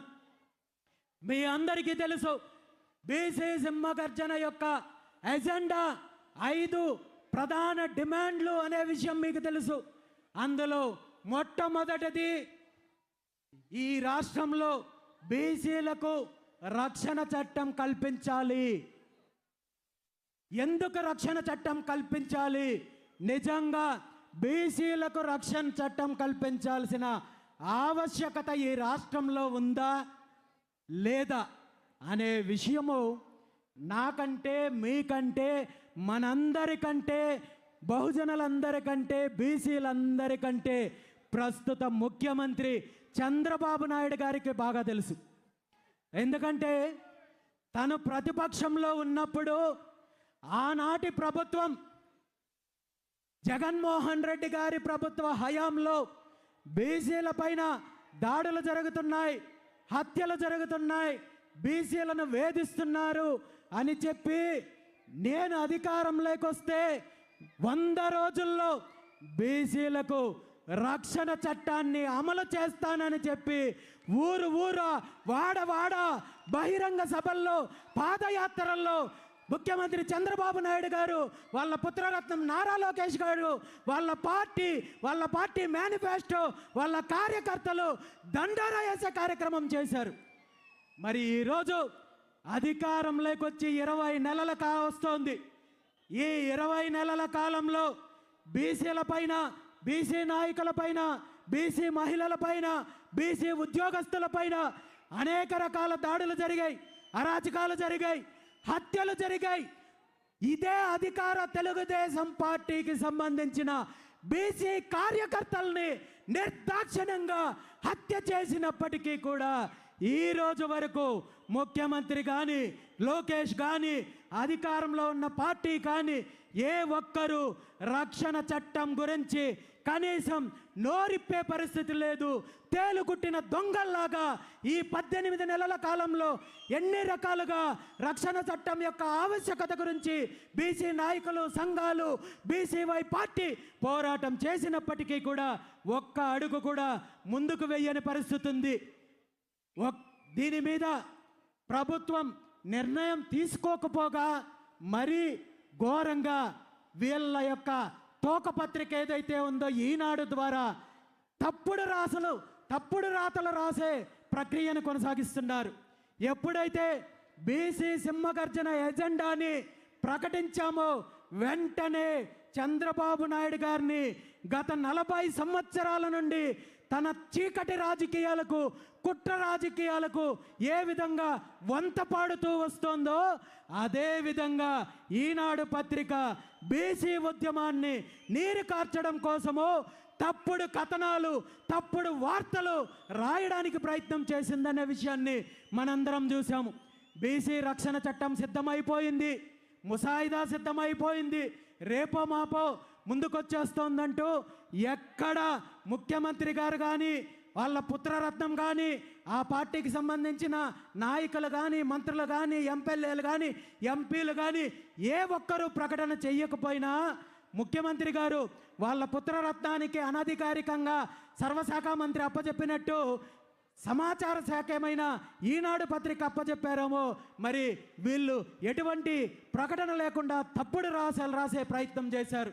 ఇప్పటికీ కూడా ముఖ్యమంత్రికి, ప్రభుత్వానికి ఈ బీసీ రక్షణ చట్టం అమలు చేయాలనే చిత్తశుద్ధి లేదు అనేది మనం గుర్తించాలి.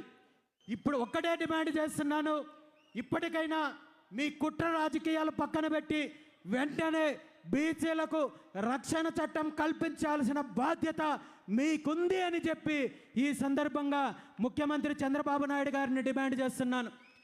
మరో ముఖ్యమైన అంశం ఏంటంటే బీసీలకు రాజధాని ప్రాంతంలో 1000 ఎకరాలు, కనీసం 1000 ఎకరాలు కేటాయించమని చెప్పి మనం డిమాండ్ చేస్తున్నాం. బీసీలకు నిజంగా భూములు ఎందుకు కేటాయించమంటున్నాం? దీని మీద మనం ఏమైనా వీళ్ళు చేస్తున్నట్టు రియల్ ఎస్టేట్ వ్యాపారం చేయడానికా, లేదంటే అవినీతి చేయడానికా, లేదంటే దోపిడీ చేయడానికా అంటే ఖచ్చితంగా కాదు. బీసీలకు భవిష్యత్తు అవసరాల కోసం, భవిష్యత్తులో బీసీ భవనాలు, బీసీలకు సంబంధించిన విద్యా సంస్థలు నిర్మించడానికో, పరిశ్రమలు స్థాపించడానికో, మీరు చెప్పుకునే అభివృద్ధిలో ఈ రాష్ట్రంలో ఉన్న 55% పైగా ఉన్న బీసీల యొక్క వాటా మేము ఈరోజు అడుగుతున్నాము. ఇది మీరు పెట్టే భిక్ష కాదు, బీసీల యొక్క హక్కు అని చెప్పి ఈ సందర్భంగా నేను తెలియజేస్తున్నాను. ఎందుకంటే ఉమ్మడి ఆంధ్రప్రదేశ్ రాష్ట్రం ఏర్పడినప్పుడు హైదరాబాదు ప్రాంతంలో వేలాది ఎకరాలు అభివృద్ధి పేరు చెప్పి, ఫిలిం సిటీల పేర్లు చెప్పి, ఇన్ఫ్రాస్ట్రక్చర్ పేరు చెప్పి, రియల్ ఎస్టేట్ పేరు చెప్పి, హోటల్స్ పేరు చెప్పి వీళ్లకు, వీళ్ళ సామాజిక వర్గాలకి, వీళ్ళ బినామీలకు, వీళ్ళ చెంచాలకు 1000 ఎకరాలు అప్పనంగా కట్టబెట్టే ప్రయత్నం జరిగింది. తెలుగుదేశం పార్టీ ప్రభుత్వం కానీ, అప్పుడు అధికారంలో ఉన్న కాంగ్రెస్ పార్టీ ప్రభుత్వం కానీ ఈ 1000 ఎకరాల భూపందారంలో ఉమ్మడి ఆంధ్రప్రదేశ్కి సంబంధించి హైదరాబాదులో బీసీల వాటా ఏమైనా ఉంది అంటే భూతద్దం వేసి వెతికిన ఈరోజు బీసీలకు సంబంధించి 1 సెంటు కేటాయింపు జరగలేదు. బీసీలకు సంబంధించిన ఎలాంటి కార్యక్రమం చేయాలన్నా ఈరోజు హైదరాబాదులో ప్రైవేటు హోటల్స్లోనో, మరో ప్రాంతంలోనో మరొకరు దయతలిస్తేనో అక్కడ నిర్వహించుకోవాల్సిన దుస్థితి ఉంది. కాబట్టి అలాంటి దుస్థితి ఈరోజు ఆంధ్రప్రదేశ్ రాష్ట్ర రాజధానిలో మనకు రాకూడదు, మన పిల్లలకు రాకూడదు. అదే పరిస్థితి కొనసాగితే ఆంధ్రప్రదేశ్ రాష్ట్ర రాజధానిలోకి మనం వెళ్ళాలంటే టోల్ ఛార్జెస్ పే చేసి, టోల్ గేట్ ఫీజు కట్టి మనము లోపలికి వెళ్ళే దుస్థితి వస్తుంది. కాబట్టి మనం మేల్కోవాల్సిన అవసరం ఉంది, మన వాటా తేల్చుకోవాల్సిన అవసరం ఉంది. ఖచ్చితంగా ముఖ్యమంత్రి చంద్రబాబు నాయుడు గారికి డిమాండ్ చేస్తున్నాను, ఈ అంశం పైన మీరు నిర్ణయం తీసుకోవాలి. బీసీలకు మీరు ఇప్పటి వరకు సేకరించిన 33,000 ఎకరాలు రెండో విడతలో సేకరిస్తున్నానంటున్నారు, మూడో విడత అంటున్నారు. సుమారు 75 నుండి 80,000 ఎకరాలు సేకరించేది మీ కుటుంబం కోసమో, మీ బినామీల కోసమో, మీ అవినీతి కోసమో మరొకటో కాదు. ఈ రాష్ట్ర ప్రజలకు సంబంధించింది. రాజధాని అంటే మీకో మీ సామాజిక వర్గానికో సంబంధించిన అంశం కాదు అనే విషయాన్ని ముఖ్యమంత్రి చంద్రబాబు నాయుడు గారు గుర్తించాలి. బీసీల యొక్క వాటా తేల్చాలి. బీసీలకు 1000 ఎకరాలు కనీసం కేటాయింపు చేయాలి అని చెప్పి ఈ సందర్భంగా డిమాండ్ చేస్తున్నాను. ఈరోజు మిగిలిన సామాజిక వర్గాలందరినీ కూడా కోరుకుంటున్నాను, మీరందరూ కూడా ముందుకు రండి. కాపుల ముందుకు రండి, దళితుల ముందుకు రండి, మిగిలిన సామాజిక వర్గాలకు ముందుకు రండి. మీ యొక్క వాటా ఏంటో రాజధాని ప్రాంతంలో తేల్చుకోండి. ఇప్పుడు తేల్చుకోనట్టయితే భవిష్యత్తులో మన పిల్లలకు అంధకారం తప్ప మరొకటి ఏమీ ఉండదు అని చెప్పి ఈ సందర్భంగా బీసీలతో పాటు మిగిలిన అందరినీ కూడా పిలుపునిస్తున్నాను. మీరు పోరాటం చేయడానికి నిద్దపడితే మీ పోరాటానికి బీసీవై పార్టీ మద్దతు ఉంటుంది, నా మద్దతు ఉంటుంది. అందరం ముందుకు రండి, కలిసి పోరాటం చేద్దాం, మన హక్కులను సాధించుకుందామని చెప్పి ఈ సందర్భంగా ప్రతి ఒక్కరిని కూడా పిలుపునిస్తున్నాను. మరో ప్రధాన డిమాండ్, గత దశాబ్దాల కాలం నుండి పార్టీలు బీసీలకు హామీ ఇచ్చి వంచి మోసం చేసే కార్యక్రమం ఏదైతే ఉందో అది బీసీల యొక్క ఈ రాష్ట్రంలో సమగ్ర కులగణన చేపట్టాలి. మా జనాభా ఎంత ఉందో తేల్చాల్సిన అవసరం ఉంది. దాని ప్రకారము మాకు రిజర్వేషన్లు కల్పించాల్సిన అవసరం ఉంది. 1983లో తెలుగుదేశం పార్టీ స్థాపించినప్పుడు ఇచ్చిన ప్రధాన హామీల్లో బీసీలకు 44% విద్యా ఉద్యోగాలు చట్టసభల్లో రిజర్వేషన్లు కల్పిస్తామని చెప్పి ఏ హామీ అయితే ఇచ్చారో ఆ హామీని మీరు అధికారం అనుభవించిన ఈ 23 సంవత్సరాల్లో ఒక్కసారి కూడా అమలు చేయాలనే ఆలోచన రాలేదు. కాబట్టి ఇప్పటికైనా ముఖ్యమంత్రి గారు నిద్రలో నుండి మేల్కోవాలి, బీసీలకు ఇచ్చిన హామీలను నెరవేర్చాలి. మీరు మళ్ళీ దీని మీద కూడా చేస్తున్న తప్పుడు ప్రచారము 34% ఇస్తాము, దీనికి కమిషన్ ఏర్పాటు చేస్తాం, మరొకటి చేస్తామంటే తప్పుదారి పట్టించే ప్రయత్నం ఉంది. దీన్ని ఈ రాష్ట్ర బీసీలు ఒప్పుకునే సమస్య లేదని ఈ సందర్భంగా మీకు తెలియజేస్తూ వెంటనే కులగణన చేపట్టాలి.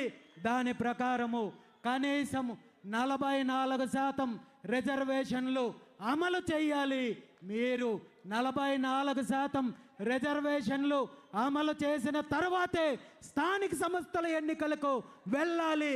అలా కాదని మీరు ముందుకెళ్ళాలంటే మీ రాష్ట్రంలో బీసీ ఉద్యమము తీవ్ర రూపం ఉంటుందని చెప్పి ఈ సందర్భంగా మిమ్మల్ని హెచ్చరిస్తున్నాను. మరో ముఖ్యమైన అంశము, ఈరోజు గతంలో అధికారంలో ఉన్న జగన్మోహన్ రెడ్డి గారు కానీ తెలుగుదేశం పార్టీ ప్రభుత్వంలో కానీ బీసీల యొక్క సామాజిక వర్గాల కోసము కార్పొరేషన్లో నియమిస్తున్నాము, చైర్మన్లు నియమిస్తున్నాము, పాలక మండలి నియమిస్తున్నామని చెప్పి గొప్పలు చెప్పుకునే వీళ్ళు నిధుల విషయంలో మళ్ళీ బీసీలను మోసం చేస్తున్నారు. మీ పార్టీకి చెందిన నాయకుడికో కార్యకర్తకో పదవినిస్తే ఆ పదవి వల్ల బీసీ కులాలకు బీసీ సామాజిక వర్గాలకు ఎటువంటి న్యాయం జరగదు. ఇది నిధులు కేటాయించినప్పుడే జరుగుతుంది. కాబట్టి వెంటనే బీసీ సామాజిక వర్గాలకు చెందిన కార్పొరేషన్లకు నిధులు కేటాయించాలని చెప్పి ఈ సందర్భంగా ముఖ్యమంత్రి చంద్రబాబు నాయుడు గారిని డిమాండ్ చేస్తున్నాను. ఈ 5 ప్రధాన డిమాండ్లను, న్యాయమైన డిమాండ్లను నెరవేర్చాల్సిన బాధ్యత ప్రభుత్వానికి ఉంది, ముఖ్యమంత్రికి ఉంది. ఈరోజు అలా కాదని మీరు మళ్ళీ వంచే ప్రయత్నం చేసిన, కాలయాపన చేయాలనే ప్రయత్నం చేసిన ఈ రాష్ట్రంలో జరిగే బీసీ ఉద్యమానికి జరిగే నష్టానికి మీరు బాధ్యత వహించాల్సి ఉంటుందని చెప్పి ఈ సందర్భంగా ముఖ్యమంత్రి గారిని హెచ్చరిస్తున్నాను. గతంలో అనేక సందర్భాల్లో అనేక అంశాల్లో అనేక ఉద్యమాల్లో మీరు బీసీ ఉద్యమాన్ని నీరుగార్చే ప్రయత్నం చేశారు. ఏదో ఒక రకంగా వంచించో భయపెట్టించో పదవులు తాయిలాలుగా చూపించో ఉద్యమాన్ని అణచివేసే ప్రయత్నం చేశారు. కానీ ఈరోజు అలాంటి పరిస్థితి లేదు అనే విషయాన్ని మీకు ఈ సందర్భంగా తెలియజేస్తున్నాను. ఈ సందర్భంగా మీ అందరికీ ఒక ముఖ్యమైన విషయం చెప్పదలుచుకున్నాను. అదేంటంటే తెలుగుదేశం పార్టీ గతంలో జరిగిన అనేక బీసీ ఉద్యమాల్ని ఏ విధంగా అణచివేయాలనుకుంటున్నారో అదే విధంగా ఈరోజు బీసీవై పార్టీ ఆధ్వర్యంలో జరుగుతున్న ఈ ఉద్యమాన్ని కూడా అణచివేయడానికి అనేక కుట్రలు అనేక కుతంత్రాలు చేయడానికి ప్రయత్నం చేశారనే విషయాన్ని ఈ సందర్భంగా మీ అందరికీ తెలియజేస్తున్నాను. సాక్షాత్తు క్యాబినెట్లో ఉన్న ఒక మంత్రి, ఒక బీసీ మంత్రి, ఒక బీసీ బిడ్డ నాకు నేరుగా ఫోన్ చేసి ఒక్క విషయం చెప్పారు. మా నాయకుడు, మా చిన్నబాబు, మా ముఖ్యమంత్రి గారి పుత్రరత్నము మీతో మాట్లాడాలనుకుంటున్నాడు. అది ఢిల్లీలోనో మరో ప్రాంతంలోనో ఒక్కసారి కలవాలనుకుంటున్నాడు అంటూ నాకు రాయబారం తీసుకొచ్చి వచ్చాడు. ఈ విషయాన్ని నేను మీకు ఎందుకు చెప్తున్నానంటే వ్యక్తిగతంగా జరిగే సంభాషణలను బహిరంగంగా వెల్లడించడము పద్ధతి కాదు అని నాకు తెలిసినప్పటికీ నా మీద ఇలాంటి కుట్రలు మళ్ళీ భవిష్యత్తులో ఏ నాయకుడు చెయ్యకూడదనే ఈ సందర్భంగా నేను బహిరంగంగా తెలియజేస్తున్నాను. ఈ మంత్రి గారికి నేను ఒక్కటే చెప్పాను, నిజంగా మీ ముఖ్యమంత్రి గారి పుత్రరత్నానికి నాతో కలవాలంటే నా డిమాండ్లతో నేను ముందుకొస్తాను. నేరుగా అతని దగ్గరికే వస్తాను, బహిరంగంగా నేను వస్తాను. ఈ డిమాండ్లను నెరవేర్చమని చెప్పండి, నేను కలవడానికి సిద్ధంగా ఉన్నాను. అంతే తప్ప మీలాంటి చీకటి రాజకీయాలు, ఇలాంటి చిల్లర రాజకీయాలు నాతో చెయ్యొద్దని చెప్పి ఈ సందర్భంగా తెలియజేశాను. ఆయన నన్ను మరో రకంగా బెదిరించే ప్రయత్నం కూడా చేశారు. మా నాయకుడు, మా ముఖ్యమంత్రి తన 40 ఏళ్ల రాజకీయ జీవితంలో ఇలాంటి ఉద్యమాలు, ఇలాంటి నాయకులను, ఇలాంటి డిమాండ్లను ఎన్నో చూసింటారు. ఆయన ఏ విధంగా వాటిని అనగదొక్కాడో, ఏ విధంగా తొక్కి పెట్టాడో మీకు తెలియంది కాదు, మీరు ఇబ్బంది పడతారు, గుర్తించుకోండి అని చెప్పి నన్ను హెచ్చరించే ప్రయత్నం చేస్తే నేను ఒక్కటే చెప్పాను, మీ ముఖ్యమంత్రికి తన 40 ఏళ్ల జీవితంలో ఎంతోమంది నాయకుల్ని, ఉద్యమాలని చూశారేమో, కానీ ఈ 40 ఏళ్ల జీవితంలో రామచంద్ర యాదవ్ లాంటి వాడు తగిలింటాడు. నాలాంటి వాడు తగిలింటే కథ ఎంత దూరం వచ్చేది కాదు. ఎప్పుడు మీ దోపిడీకి, మీ అరాచకానికి అంతం పలికి బీసీలకు రాజ్యాధికారం అందించిండేవని చెప్పి ఈ సందర్భంగా తెలియజేయడం జరిగింది. తొక్కడానికో మరొకటి చేయడానికో ఈరోజు నేను కాళ్ళకు చెప్పులు వేసుకునే అలవాట్లేదు కాబట్టి నేను చెప్పులు పంపించలేను, లేదంటే నేను మీకు చెప్పులు పంపించుంటాను, వాటిని తొక్కుకోమని చెప్పి చేయమను. ఈరోజు ఒక్కటే చెప్తున్నాను, కేవలము ఈ 5 డిమాండ్లతో ఏదో ఒక బహిరంగ సభ పెట్టడము, రేపొద్దున్నే మళ్ళీ మన కార్యక్రమాలు మనం చేసుకుంటాము, మళ్ళీ డైవర్షన్ చేస్తాము, మళ్ళీ మా రాజకీయాలు మేము చేస్తామని మీరు అనుకున్నట్టయితే అది మీ పొరపాటు. ఈరోజు ఈ ఉద్యమానికి కేవలం ఇది ఆరంభం మాత్రమే. ముఖ్యమంత్రి గారికి ఒక్కటే చెప్తున్నాను, నేను అన్నింటికీ సిద్ధపడే ఈ ఉద్యమాన్ని మొదలుపెట్టాను. మీ బెదిరింపులకు, మీ తప్పుడు కేసులకు, మీ అక్రమ కేసులకు నేను కాదు కదా, నా కాలు మీద ఉన్న వెంట్రుక కూడా భయపడదని చెప్పి ఈ సందర్భంగా తెలియజేస్తున్నాను. ఈ సందర్భంగా నేను ఒక్కటే చెప్తున్నాను, ఆనాడు శ్రీకృష్ణ భగవానుడు న్యాయంగా ఉన్న, న్యాయం వైపు నిలిచిన పాండవుల కోసము రాయబారం వెళ్తూ కురుక్షేత్రానికి ముందు కౌరవుల వద్దకు రాయబారం వెళ్ళి న్యాయంగా సగం రాజ్యం ఇవ్వమన్నాడు. అలా కుదరకపోతే కనీసము 5 ఊర్లు ఇవ్వమన్నాడు. ఆ 5 ఊర్లు ఇవ్వలేదు కాబట్టి కురుక్షేత్రం జరిగింది, రాక్షస సంహారం జరిగింది. ఈరోజు నేను ఒక్కటే చెప్తున్నాను, ఈ రాష్ట్రానికి సంబంధించిన 5 న్యాయమైన డిమాండ్లను నెరవేర్చినట్టయితే ముఖ్యమంత్రి చంద్రబాబు నాయుడు గారు బీసీ ఉద్యమం యొక్క తీవ్రతను రుచి చూడాల్సి వస్తుంది. దీనికి మీరు బాధ్యత వహించాల్సి వస్తుంది. నేను ఈరోజు వ్యక్తిగత జీవితాన్ని, వ్యాపార జీవితాన్ని, కుటుంబ జీవితాన్ని అన్నింటినీ తెగించి ఈ రాష్ట్రంలో ఒక మార్పు కోసం, అధికారం కోసం, మీ దోపిడీ యొక్క అంతం కోసం పోరాటం చేస్తున్నాను. ఈరోజు బీసీల యొక్క ఉద్యమంలో ఈ 5 డిమాండ్లు సాధించడానికి మళ్ళీ సంవత్సరాల, దశాబ్దాలు కాలం గడవాల్సిన అవసరం లేదు. ఇప్పటికే ఎన్నో తరాలు ఈరోజు కాలం గడిచిపోయింది. ఎన్నో కుట్రలకు బలయ్యాము, దోపిడీకి బలయ్యాము. మన తాతలు ఈరోజు వంచనకు గురయ్యారు, తండ్రులు వంచనకు గురయ్యారు. మనము ఈరోజు అదే పరిస్థితుల్లో ఉన్నాం.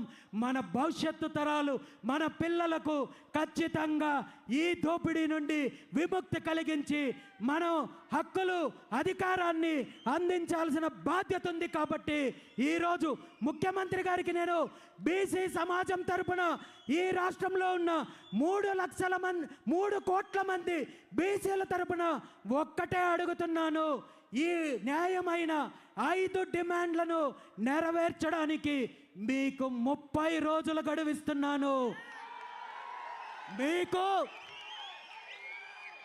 మార్చి 31వ తేదీ వరకు గడువిస్తున్నాను. ఈ గడువులోగా ఈ 5 డిమాండ్లను నెరవేర్చాల్సిన బాధ్యత మీకుంది. అలా కాదని మేనమేషాలు లెక్కించి తప్పుడు ప్రచారాలతో, కుట్ర రాజకీయాలతో బీసీలను వంచాలనే ప్రయత్నం చేస్తే నేను ఆమరణ నిరాహార దీక్షకు సిద్ధంగా ఉన్నానని చెప్పి తెలియజేస్తున్నాను. దానికి ముహూర్తం కూడా ఇప్పుడే ఇక్కడే చెప్తున్నాను. బాబాసాహెబ్ అంబేద్కర్ గారు సాక్షిగా ఈరోజు మీ అందరి ముందు తెలియజేస్తున్నాను. మహాత్మా జ్యోతిరావు పూలే గారి జయంతి ఏప్రిల్ 11వ తేదీన విజయవాడ నడిబొడ్డులో రాజధాని ప్రాంతంలో ఆమరణ నిరాహార దీక్షకు నేను సిద్ధంగా ఉన్నానని చెప్పి ఈ సందర్భంగా తెలియజేస్తూ, ఈరోజు బీసీల యొక్క న్యాయమైన డిమాండ్లను నెరవేరుస్తారా లేదా బీసీ ఉద్యమానికి మీరు ముందుకొస్తారో తేల్చుకోవాల్సింది ముఖ్యమంత్రి చంద్రబాబు నాయుడు గారని ఈ సందర్భంగా తెలియజేస్తూ, ఇప్పటికైనా మీ కుట్ర రాజకీయాలని పక్కన పెట్టి ఈ 5 డిమాండ్ల విషయంలో స్పష్టంగా ముందుకు రావాలని చెప్పి ముఖ్యమంత్రి గారిని డిమాండ్ చేస్తూ, భవిష్యత్తులో ఈ రాష్ట్రంలో ఉన్న అన్ని సామాజిక వర్గాలను కలుపుకుంటూ ఏకం చేసి ఐక్యత తీసుకొని వచ్చి మన ఆత్మగౌరవం కోసం, అధికారం కోసం బీసీవై పార్టీ ఎలాంటి పోరాటానికైనా సిద్ధంగా ఉందని చెప్పి ఈ సందర్భంగా తెలియజేస్తూ, ఈరోజు జరుగుతున్న కార్యక్రమానికి సహకరించిన ప్రతి ఒక్కరికి, ప్రత్యక్షంగా పరోక్షంగా సహకరించిన ప్రతి ఒక్కరికి ధన్యవాదాలు తెలియజేస్తూ, ఈ కార్యక్రమం కోసము అహర్నిశలు కష్టపడిన బీసీవై కుటుంబ సభ్యులు, బీసీ నాయకులు, బీసీ వాదానికి మద్దతు ఇచ్చే ప్రతి ఒక్కరికి కూడా ధన్యవాదాలు తెలియజేస్తూ, ఇది అంతం కాదు, ఆరంభం మాత్రమే. ఈ రాష్ట్రంలో మరో చరిత్ర రాయడానికి, మన యుగం ఆరంభం కావడానికి, మన శకం మొదలవ్వడానికి ఇది ఆరంభం అనే విషయాన్ని ఈ సందర్భంగా తెలియజేస్తూ, మీ అందరికీ కూడా మరొక్కసారి ధన్యవాదాలు తెలియజేస్తూ, జై హింద్, జై బీసీ, జై బీసీవై.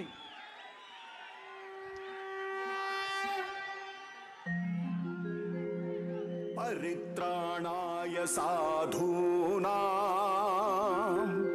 వినాశాయ చ దుష్కృతాం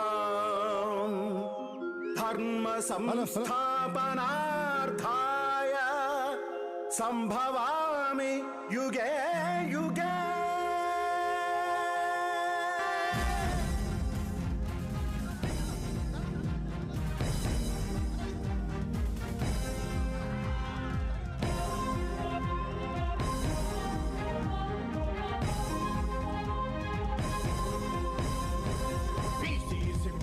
గర్జన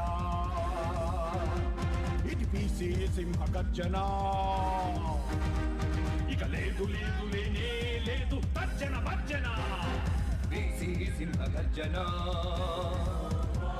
ఇది బీసీ సింహ గర్జన ఇక లేదు లేదు లేనే లేదు తర్జన భర్జన ఆత్మ గౌరవంతో మన హక్కుల కోసం ఐకమత్యంతో అధికారం కోసం నిప్పులు జరిగే నిజాయితీ చేస్తున్న గర్జన అక్రమార్కులను అణచడానికి అవినీతి అంతు చూడడానికి బీసీ సింహం రామచంద్రన్న చేస్తున్న ప్రళయ గర్జన బీసీ సింహ గర్జన ఇది బీసీ సింహ గర్జన ఇక లేదు లేదు లేనే లేదు తర్జన భర్జన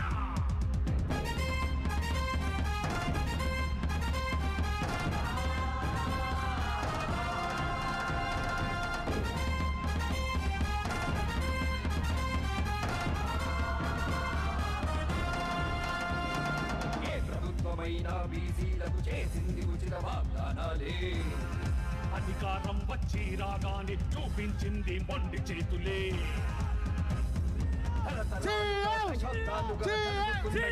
వంచనలు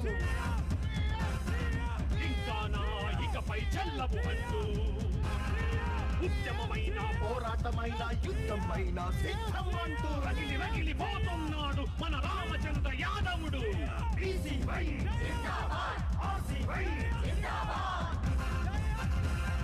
బీసీలకు ఇస్తామని అన్న రక్షణ చట్టం ఏమైందని ప్రశ్నించడానికి 44%